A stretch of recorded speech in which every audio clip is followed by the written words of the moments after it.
Alright, so I've got this kit broken up into parts now, alright. As you can note, we have a custom stand attachment, alright, which holds it very, very solidly onto the action base. This clicks into the front skirts, and then this part clamps onto the back. Alright, so that's pretty solid. Now these parts are for its transformation into mobile armor mode. That's just to hold it nice and stable. Now some complain about the part's former nature of that, but I'm kind of down with it. It enables the mobile suit to have a more stable in mobile armor mode and in mobile suit mode, because it doesn't have to have pegs sticking out everywhere. Alright, so that's a good way to go if you're really looking to make a good overall kit. Alright, so I'm going to start with a nice look at the legs.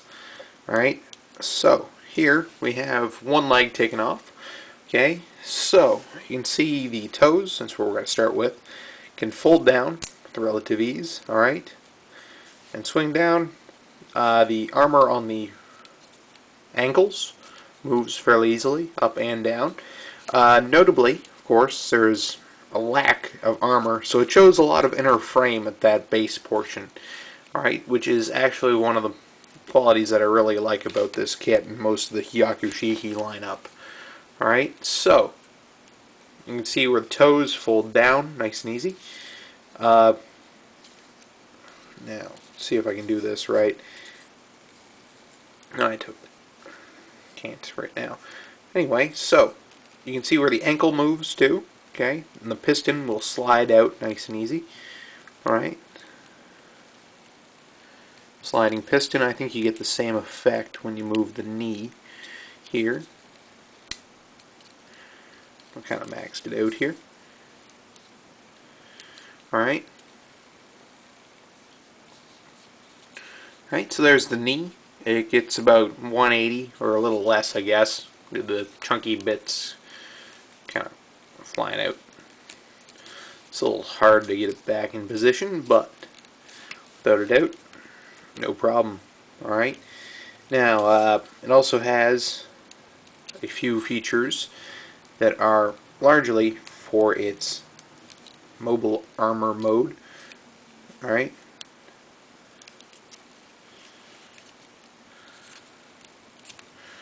Now, not sure. There we go.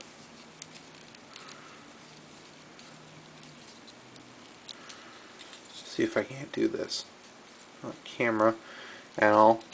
It allows this panel on the back to slide downwards. There we go. Now I move the toe, I can do it. And thus allow you to get that other panel out. Alright?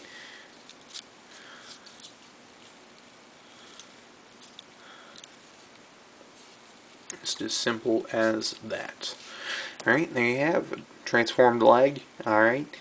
Now this kit also has nice color separation. See those white bits here on the other side? Those are actually separate parts, alright, for the vents. Same with this pit up here. Alright. And that's about it for the leg design. As you can probably tell, it's very similar to the way the Rizel goes together as well. Alright, there we go. Toes in the right place now. There we go. Alright, so I left one attached to this waist armor.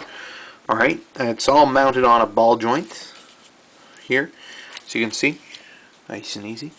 Alright, the side skirts are kind of on a strange mounting mechanism. I'll flip this up so you can see it. Alright, so it has this kind of L-shaped component that clamps around the end of the ball joint here, and that allows it to rotate forward and backwards.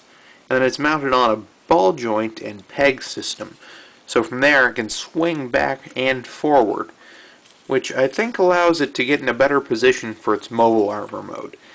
Alright, and while we're at it, we talk about the front skirts, which are kind of interesting in the sense that they're segmented.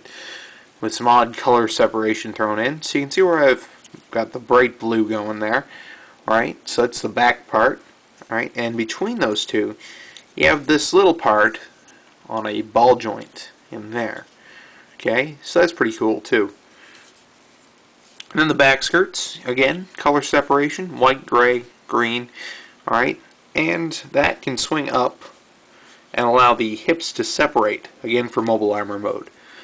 Alright, so that's it for the waist section. Then we can take a look at the torso section, which I found overall to be a little bit more complex than the Rezel's. Alright, so the head does have articulation. It can move forward and backwards with relative ease. The shoulders can swing forward, though not quite backwards.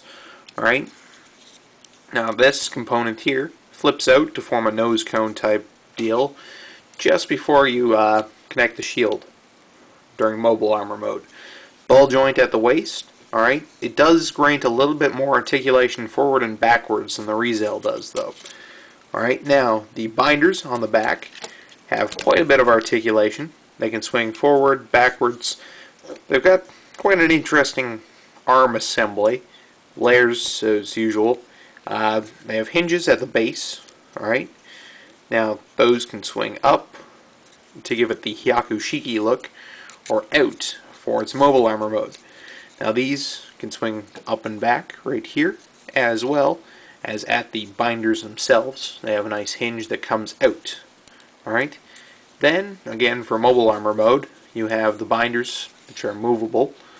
Alright, and the wings kind of come out with relative ease. Alright, now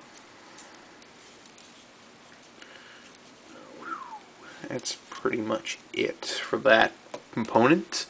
Then, we'll do arms here next. Okay, so looking at this, again you can see the color separation. White in there, alright, so it's again coming down to layers. These shoulders are somewhat interesting in their construction. They flip. Let's see if I can do this. There we go. Alright, so they kind of snap together in there, and they're on hinges, so that it can separate from mobile armor mode again. Alright, and then this can hinge up as well. It does some interesting things. Throw that down. And we'll get this back together again.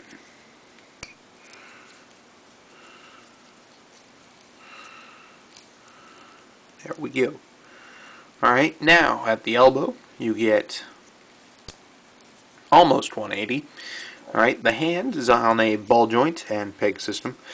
Sorry, not peg system, but it's got a nice hinge at the wrist, like usual master grade hands. And a 3-finger trigger finger split. All other fingers are mounted on nice little ball joints, including the thumb. Alright, and that is about it for the arms. Alright, and then moving on, we'll take a look at the head here. Alright, so again, you can hopefully see it has basically all one color except for the clear visor and the gray inner frame, which you can see the Vulcans are showing. The visor comes in a clear plastic color, and I have painted mine red with a bit of silver underneath to make it show a little better. What other bit? Yes, and it has a bit of clear blue for the, sorry, that's just clear, and I painted it clear blue for, wish I had a light. It probably has light piping, alright, that goes through the head crest, alright. That's that for that. And then finally we have the shield, probably my favorite component of the mobile suit itself. Beam cannon, alright, good color separation. Blue here, white, and this bit, this part slides out. Again, mobile armor mode right there. Alright, so it kind of contorts a bit, and as usual slides about. Hopefully I can get that back in there. There we go. Alright, and conceals hand grenades, sorry, not hand grenades, or rocket grenades, and beam saber handles. Alright, so the shield. And to go with these beam sabers, you get two nice clear blue beams. Alright? You don't often see the clear blue variety, so it's nice to see them once in a while. Alright, and in terms of armaments, we still have the beam rifle. Alright, so the colors are not really separated when you get it out of the kit, but it does have good part separation. Okay, so it's fairly easy to paint afterwards, and that I did. Alright, so without further ado, we're going to cut this part, and we're going to go to our final assembly of the kit itself, and review of the mobile suit. Alright, and thanks for watching.